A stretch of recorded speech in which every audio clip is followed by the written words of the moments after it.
Rules for a member is the rules of the family and the rules of Cosa Nostra. And those particular rules are you're not to put your hand on another made member. Shot, drained of blood, and chopped up, each nerve ending sliced apart with precision. No mercy. You're not to go with another made member's wife or even girl, for that matter. You would need to be fully blooded Italian. Your mother and your father need to be Italian. Your bloodline needs to be all Italian. Loyalty, betrayal, secret deals with the government. The mafia was, and still is, something to be feared. Or at least they make sure of it. But how do they still pull the strings behind New York's biggest industries, politics, and even law enforcement? In 1957, the five families were nearing 30 years of existence in New York City. This is the story of the five families. If you enjoy these deep, dark dives, hit that subscribe button.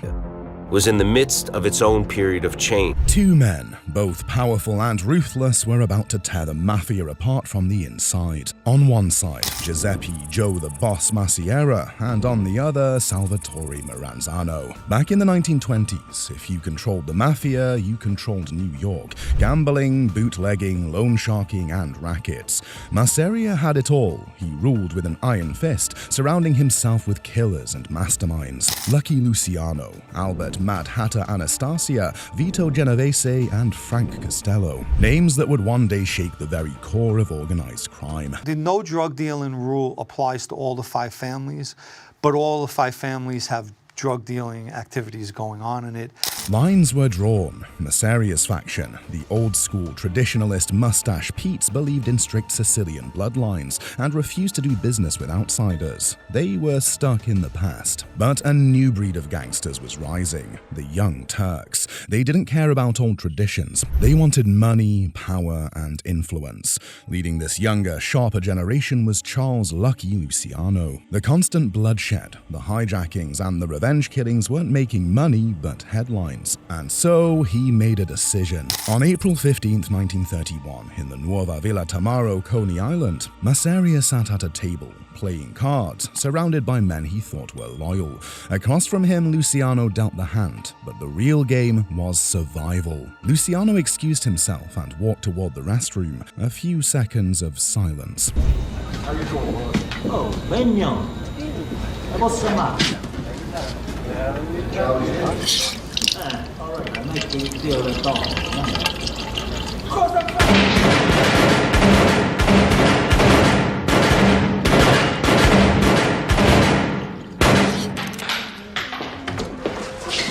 The fuck took so long? Traffic the whole way. Had to be done, right?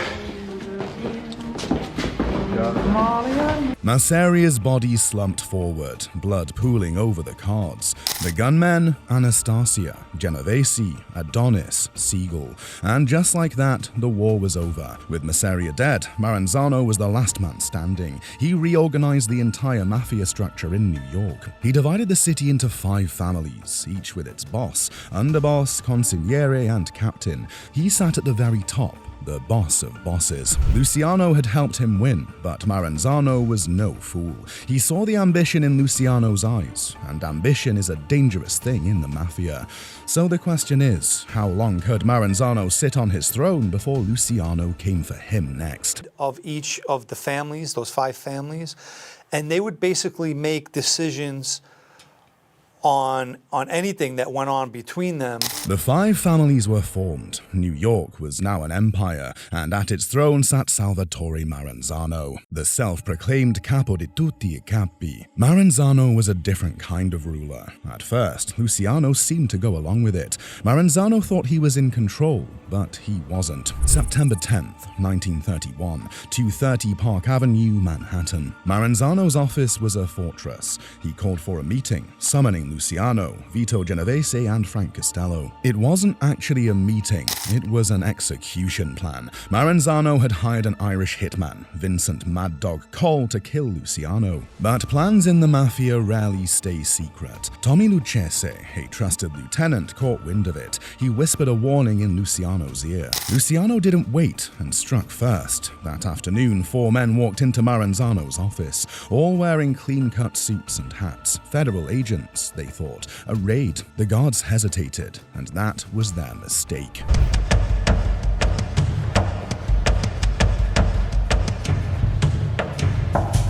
Bureau of Internal Revenue, we have a subpoena for Mr. Salvatore Maranzano.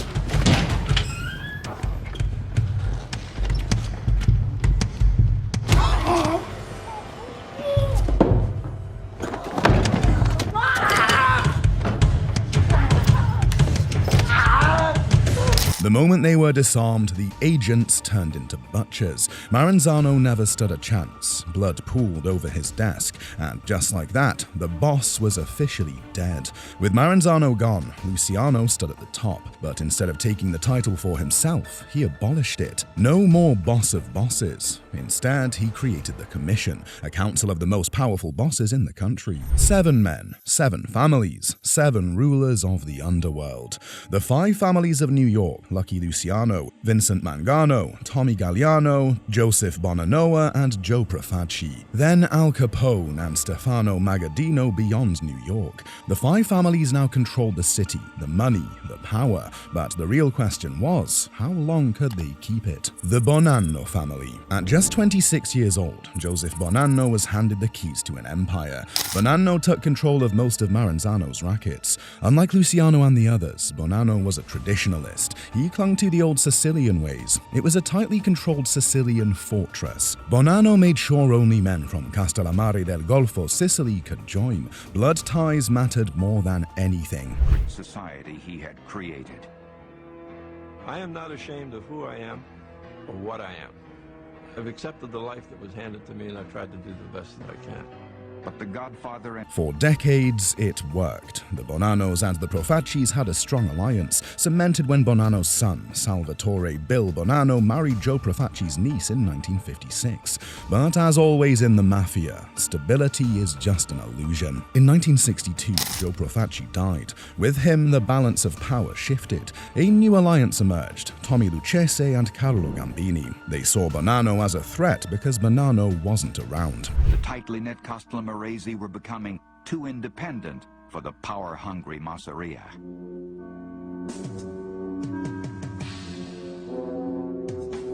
As the bodies piled up, the gangsters were losing profits and losing patience. While the other bosses ran their families from New York, he was in Tucson, Arizona. His soldiers were getting restless. Then in 1963, Bonanno made a mistake and tried to assassinate his enemies on the commission. His ally, Joe Magliocco, Profacci's successor. Magliocco wanted revenge after being shut out of the commission. The hit was given to Joseph Colombo, one of Magliocco's top men. But Colombo wasn't stupid. Instead of carrying out the order, he ran straight to Gambino and Luchese. And just like that, the coup was dead before it even started. The commission called Bonanno and Magliocco in to answer for their crimes. Magliocco showed up, but Bonanno disappeared. Magliocco confessed everything, was fined $50,000 and was forced into retirement. Colombo was rewarded and he got Magliocco's family and became the new boss. But Bonanno vanished. On October 21st, 1964, the day he was supposed to testify before a grand jury, he was kidnapped. FBI wiretaps later caught mobsters fuming. That son of a bitch took off and left us here alone. Some said his cousin Magaddino set him up. Others believed it was a self-imposed exile. But one thing was clear. Bonanno was out. For the first time in decades, the Bonanno family was leaderless. Years passed, but the Bonanno name never faded, even as the FBI cracked down. Gold, the aging Godfather, wanted the world to know that he considered the current crop of mafiosi to be practicing a mutant form of his sacred tradition. In 1983, Bonanno announced he was doing something previously unheard of for a Godfather. He was publishing his memoirs.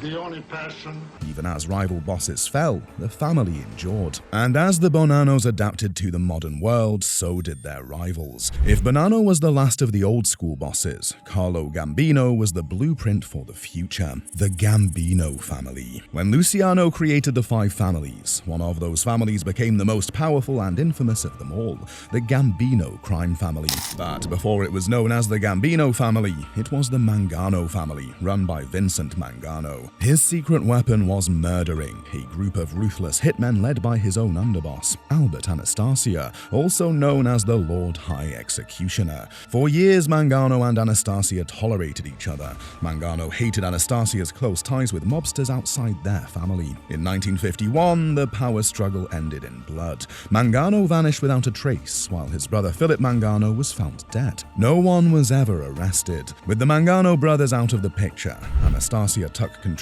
and the family was renamed the Anastasia crime family. Anastasia ruled with an iron fist, but his reckless nature made him enemies, especially his underboss, Carlo Gambino. But Anastasia was gunned down while sitting in a barber chair at the Park Sheraton Hotel, which was likely orchestrated by Gambino himself. And just like that, the Gambino era had begun, and Carlo Gambino was a different kind of boss. His power was so vast that by the time he died in 1976, the Gambino family was the most powerful crime syndicate in America. Before passing, he named his brother-in-law Paul Castellano as his successor instead of his underboss. This didn't sit well with a young, ambitious capo named John Gotti. Castellano ran the family like a corporate CEO, making millions from the Concrete Club. But he distanced himself from the street soldiers. Gotti saw an opportunity, and he had Castellano gunned down outside Sparks Steakhouse, taking control of the family in one of the boldest power grabs in Mafia history.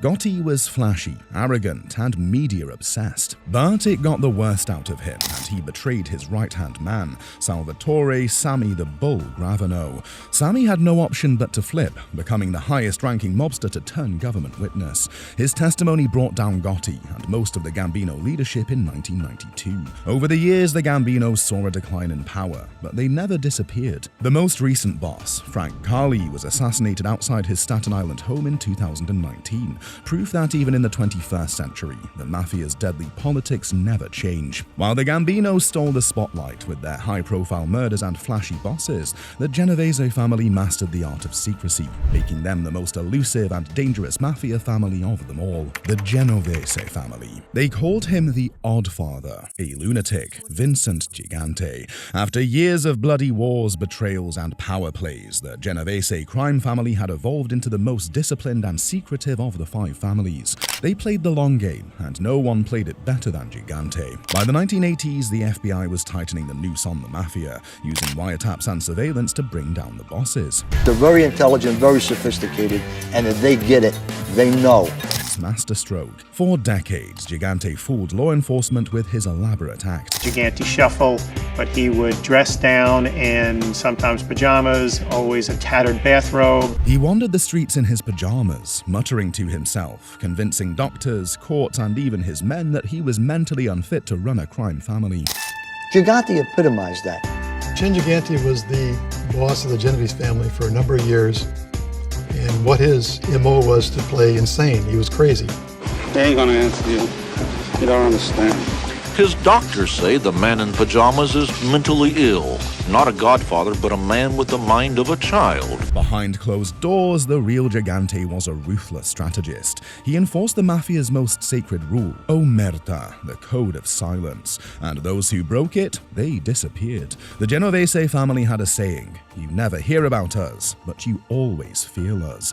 But Gigante's paranoia was growing. Gigante had become obsessed with secrecy. He refused to speak directly to anyone but his closest advisors. But despite all his precautions, the walls were closing in. In 1997, after years of surveillance, street informants, and relentless prosecution, Gigante's luck finally ran out. Convicted of racketeering and conspiracy to commit murder, Gigante's reign was over. In 2003, he finally admitted the truth. His insanity act had been a sham all along. The greatest trick he ever pulled had fooled the world for over 30 years. Even with their chin gone, the Genovese family didn't crumble. They adapted and remained the quietest, smartest, and most disciplined of all the 5 families. The Luchese family.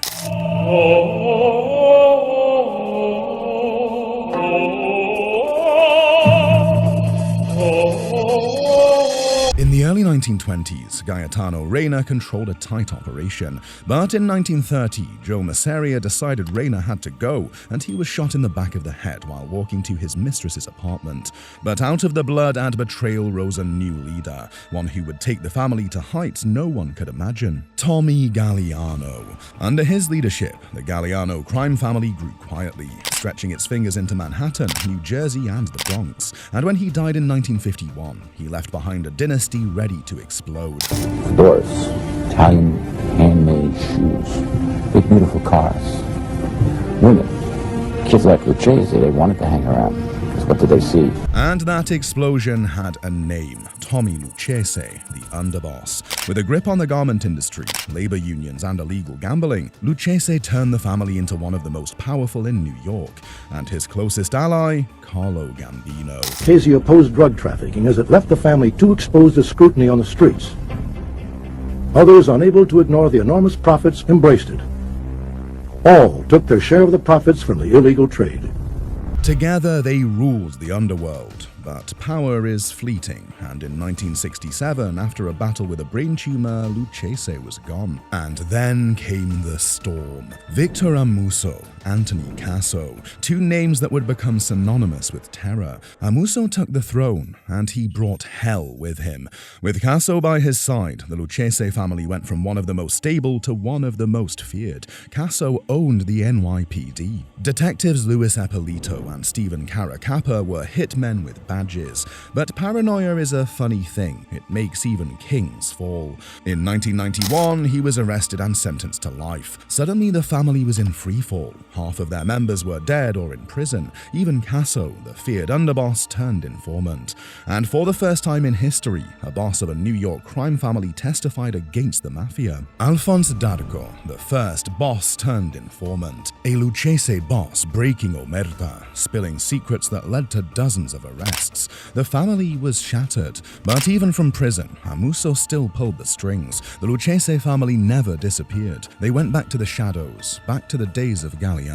The Colombo family. Brooklyn, 1928. In the world of organized crime, the Colombo family is an anomaly. It all started with one man, Joseph Profaci. He had built a powerful operation, running illegal liquor, but power breeds resentment, and resentment breeds war. And that's when Joe Gallo entered the picture. By the late 1950s, Gallo had grown tired of Profaci's tight grip, and so the first war began. Gallo struck first, kidnapping several of Profaci's top men and demanding better treatment for his faction. But Profaci wasn't about to bow to a capo. Profaci fought back with the only language the mafia understands: violence. One by one, Gallo's men started disappearing, and just as it seemed the war would consume the family, fate intervened. Profaci died of cancer in 1962, and Gallo was thrown in prison. With the battlefield silent, a new boss stepped forward, a man who would change everything. Joseph Colombo wanted to make the mafia look good. I would say it's distressing to all people. And I would also say that to associate anybody with organized crime and just label them or stigmatize them, or guilt by association or guilt by innuendo, is very unfair to anyone.